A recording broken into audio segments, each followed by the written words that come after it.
tu takut jika amalan tidak diterima. Dia rasa takut, amalan aku ni terima tak terima, Allah terima tak terima. Dia sentiasa muhasabah diri, dia sentiasa mentarbiah diri dia. Apa dia ayat tarbiyah tuan-tuan? Ayat tarbiyah kita baca hari-hari. Iyyaka na'budu wa iyyaka nasta'in. Ayat tu ayat tarbiyah. Mentarbiah diri kita supaya kita letakkan diri kita paling rendah. Pada Allah kita sembah, kepada Allah kita mohon pertolongan. Makna tak ada tempat lain dah. Tak ada tempat lain dah kita nak minta tolong. Semua pada Allah. Tak ada tempat lain dah. Maknanya kita kena terima. Allah terima tak terima. Kita kena fikir Allah terima tak terima. Kadang-kadang kita ni Allah kurangnya bersyukur pada Allah. Kurangnya berpaut hati pada Allah. Kita kurang. Padahal kita baca iyyaka na'budu wa iyyaka nasta'in. Bila kita lihat ni tuan-tuan. Sepanjang bulan raya ni tuan-tuan. Kita tengok bulan Syawal ni. Bagi saya, apa yang saya dapat lihat, sepanjang bulan raya ni, tahun ni kurangnya kemalangan jalan raya. Perasan tak tuan-tuan? Tahun ni, tahun yang kurangnya berlakunya kemalangan jalan raya. Bila kurang, TV1, TV2, TV3 ni pergi temu ramah kepada pegawai-pegawai yang berkenaan, yang bertanggungjawab tentang berkenaan dengan trafik apa semua, JPJ, polis trafik semua. Bagaimana pendapat tuan di mana tahun ni kurangnya kemalangan jalan raya? Temu ramah. Jawapan dia apa tuan-tuan? Jawapan dia, kita telah buat program ni, kita buat sikap ni, kita bagi kesedaran kepada manusia, kita bagi kesedaran kepada pemandu, kita bagi buat speed trap, kita buat gini-gini, sama gini itu semua jawapannya ikut akal tuan-tuan. Semua jawapan ikut akal. Tak ada satu pun jawapan yang kembali kepada Allah. Tak ada. Kalau tuan-tuan dengarlah, saya sempatlah dengar berita. Sebab seminggu raya tu tak pergi mana, duduk rumah je. Dengar berita, semua jawapan yang diberi, semua ikut akal. Tak ada satu pun jawapan kembali pada Allah. Sepatutnya kita orang beriman, kita beri jawapan. Memang kami buat berbagai program. Seperti mana program tahun lepas. Tapi tahun lepas berlakunya banyak kemalangan. Tahun ni kami buat program yang sama tapi kurangnya kemalangan. Kerana apa? Allah beri nikmat kat kita.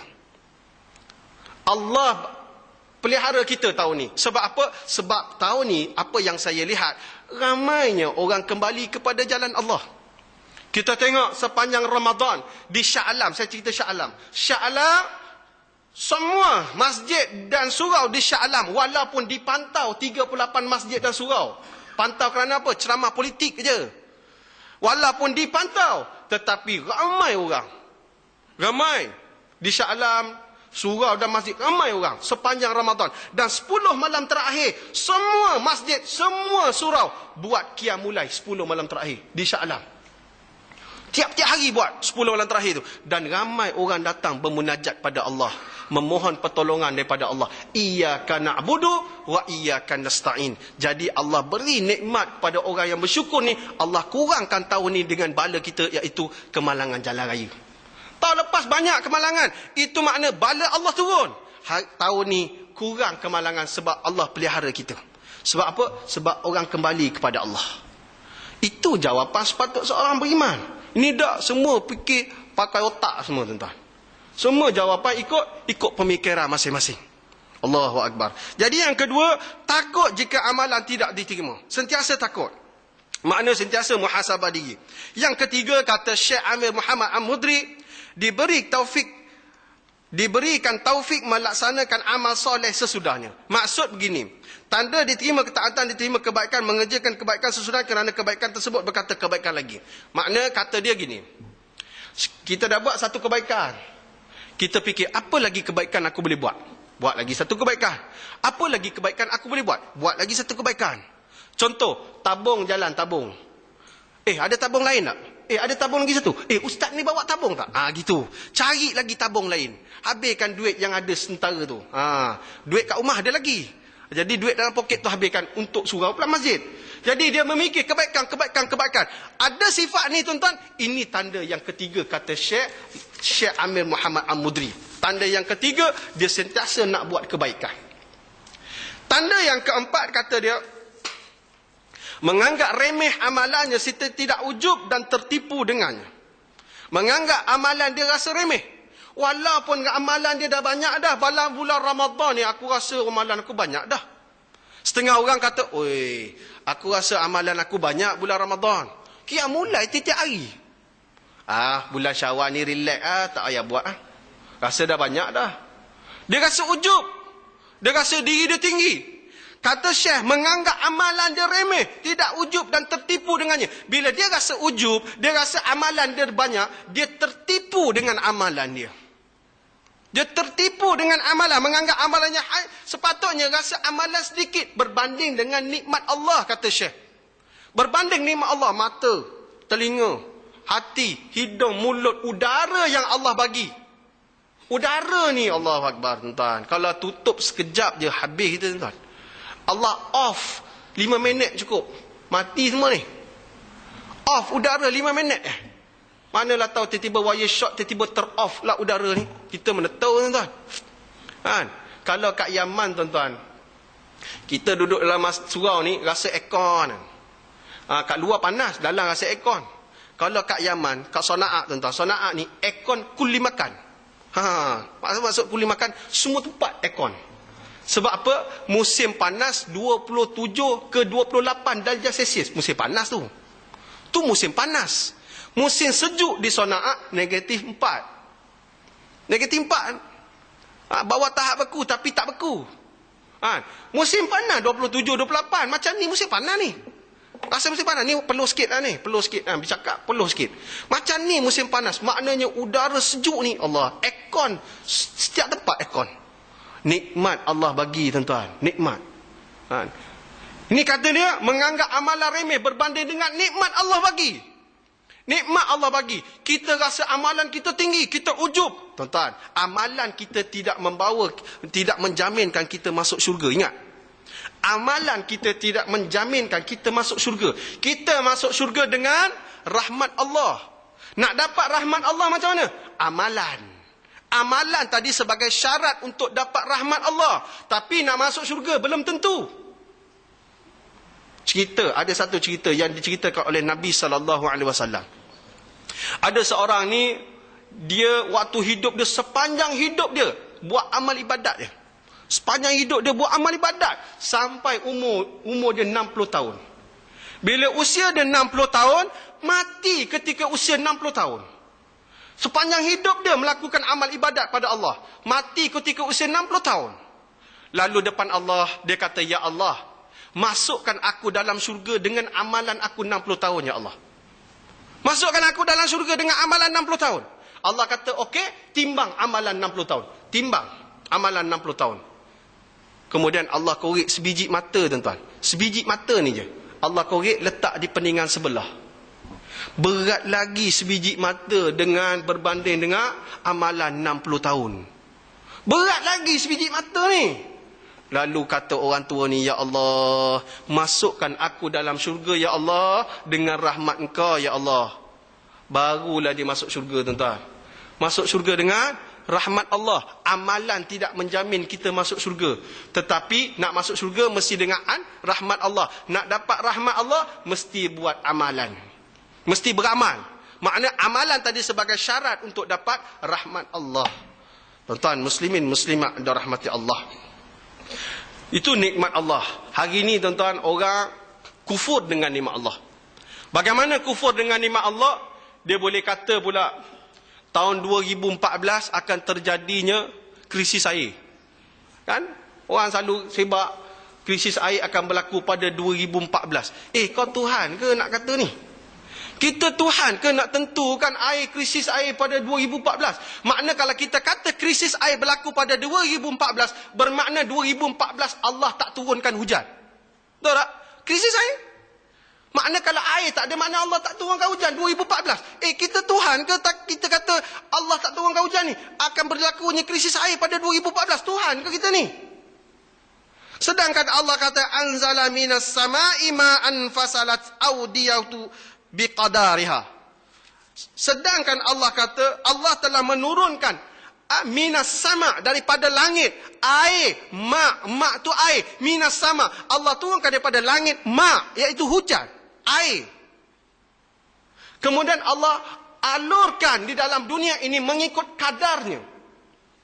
Mengikut kadar maksud, kalau empangan tu besar, kadarnya banyak. Kalau lopak yang kecil, kadarnya sedikit. Kalau longkang, cukup sekadar yang boleh mengalir.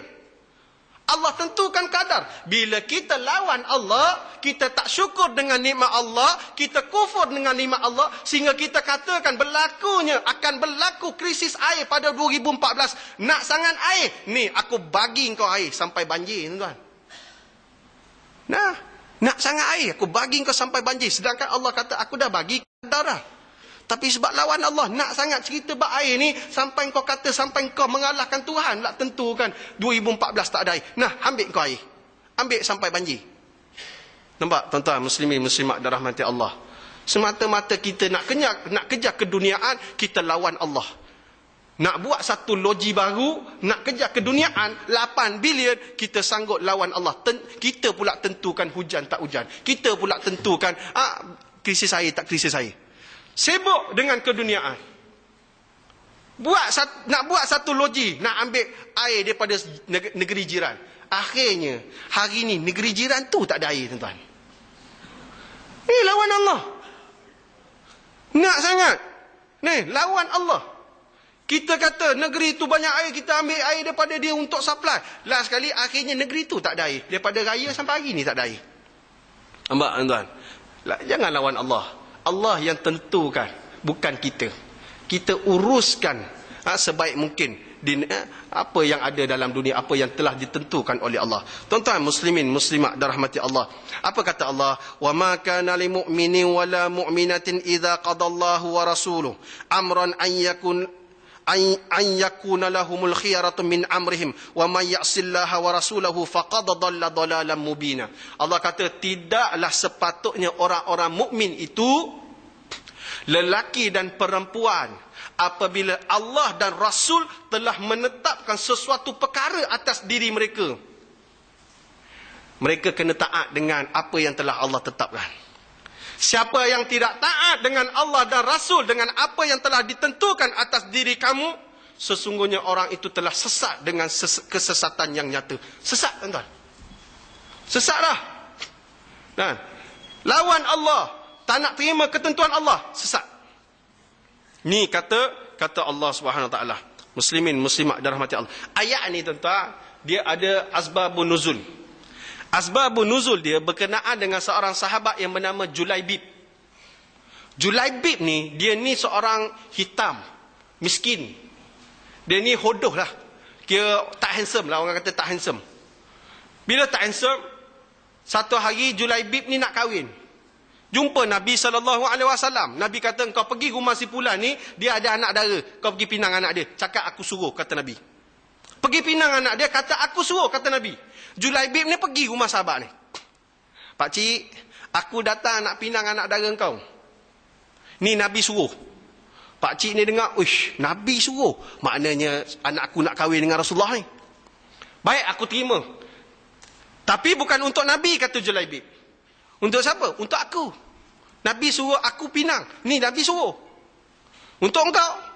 Bila tengok Julaibib tadi, untuk Julaibib, tuan-tuan, pakcik ni balik nanti dulu. Aku bincang dengan orang rumah dulu. Balik bincang dengan rumah. Yam, kata dia.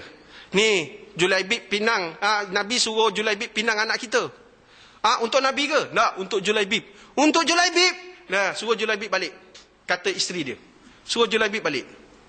Dalam perjalanan Julaibib balik ni, tadi nak jumpa balik Rasulullah, anak dara orang tua ni dengar. Dia keluar, dia kata, mak, ayah, adakah kita ni orang Islam, orang mukmin? Betul? Kenapa kita lawan perintah yang telah ditetapkan oleh Allah dan Rasul? Ni ayat ni, wa ma kana lil mu'minin wala mu'minatin idza qadallahu wa rasuluhu. Tidak patut seorang mukmin, lelaki dan perempuan, dia lawan kehendak Allah dan Rasul. Lawan. Bila dengar macam tu, panggil balik Julaibib. Julaibib, nanti. Nah, aku setuju. Kalau Nabi yang suruh, aku setuju. Anak dara punya recommend, tuan-tuan. Anak dara tak jumpa, pun handsome tak handsome tadi ni. Tapi sebab taat dengan Nabi, panggil balik Julaibib. Nikah dan tu nikah. Lepas nikah, selang beberapa hari, panggil jihad. Dalam jihad tadi, mati Julaibib.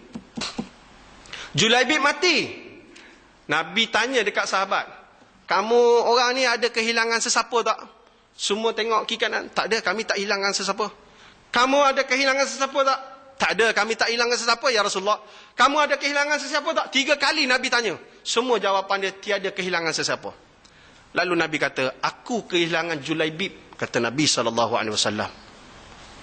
Baru kahwin Julaibib, aku kehilangan Julaibib. Lalu Nabi angkat tangan, ya Allah, muliakanlah isteri Julaibib dan kayakan dia. Mulai daripada saat tu tuan-tuan, isteri Julaibib tak pernah miskin. Jadi kaya, janda kaya dia tuan-tuan. Hasil pada doa Nabi. Nampak tak? Dia sebab dia ikut arahan Nabi SAW kahwin dengan Julaibib. Allahu Akbar. Nampak tuan-tuan? Muslimin, muslimat ada rahmati Allah. Jadi yang keempat, menganggap remeh amalan tidak wujud dan tertipu dengannya. Yang kelima, kata Syekh Amir Muhammad Al-Mudri, mencintai ketaatan dan membenci kemaksiatan dari segi perasaan. Mencintai ketaatan dan membenci kemaksiatan dari segi perasaan. Tanda diterima amalan, Allah memberi kecintaan dalam hatimu terhadap ketaatan sehingga engkau mencintainya, tenang dan tenteram kepadanya. Cinta pada Allah, cinta pada orang yang taat pada Allah. Benci kepada kemaksiatan, orang buat maksiat. Benci yang paling rendah, selemah-lemah iman adalah benci dalam hati. Itulah dikatakan perasaan. Benci dengan perasaan itu, benci dengan hati, itu selemah-lemah iman. Itu yang kelima. Yang keenam, kata Syekh Amir Muhammad Al-Mudri, yang keenam, sentiasa berharap dan banyak berdoa kepada Allah. Berdoa, berharap. Allah sebut dalam Quran, wa idza sa'alaka ibadi anni fa inni qarib ujibu da'watan da'i idza da'an falyastajibu li wal yu'minu bi la'allakum yarshudun. Allah kata, Muhammad, barang siapa umatku bertanya, siapa-siapa hamba-ku bertanya tentang diri aku, kata Allah. Siapa-siapa kita ni tanya dekat Nabi ke, saya tanya siapa, sahabat-sahabat tanya pada Nabi, Allah di mana? Katakan aku hampir, kata Allah. Siapa-siapa tanya tentang Allah, katakan aku hampir. Allah bagi tahu dekat kita, ayat ni Allah dengan kita hampir. Cuma kita tak perasan Allah hampir dengan kita. Kita tak perasan. Kalau kita perasan Allah hampir dengan kita, tuan-tuan, nak bakar rokok pun goyang tangan, tuan-tuan. Tapi sebab fikir, Allah, kita tak nampak benda raib ni, jadi relax macam Undertaker. Gitu. Bakar rokok relax macam Undertaker. Sebab kita tak perasan Allah dekat dengan kita. Lalu Allah kata, siapa-siapa hamba-Ku ini angkat tangan berdoa dan mengharap kepadaku, akan Ku perkenankan doa mereka. Akan Ku perkenankan doa mereka, kata Allah. Allah janji kat kita, Allah perkenankan doa. Syarat 2. Pertama, falyastajibu li, ikut perintah aku. Maka ikut perintah aku, syarat pertama. Syarat kedua, falyu'minu bih, dan juga beriman dengan aku. Beriman dan juga ikut perintah Allah. Allah akan perkenankan doa kita. Itu janji Allah. Janji Nabi, Nabi kata salah satun la turaddu da'watuhum. Janji Nabi kata ada 3 golongan yang Allah tidak akan tolak doa mereka. Ni janji Nabi pula. Tadi janji Allah, yang ni janji Nabi. Nabi kata 3 golongan yang tidak akan ditolak, tidak akan ditolak doa mereka. Pertama, golongan pertama, al-imamu adil. Apa maksud imam yang adil? Imam, pemimpin, penguasa, pemerintah yang adil. Apa maksud adil? Adil maksud dia ambil sesuatu, letak pada tempatnya. Itu dinamakan adil. Contoh, air ni kita tuang dalam beg. Adil tak? Tidak adil. Air letak dalam cawan. Adil. Dia memang tempat dia. Penutup ni letak atas kepala. Adil tak? Tidak adil. Penutup ni sepatutnya letak di atas gelas. Baru dinamakan adil. Betul tak? Ni nama adil. Anak lelaki pakai skirt. Adil tak? Tidak adil. Anak perempuan pakai baju kurung. Tutup aurat. Adil. Nampak tak?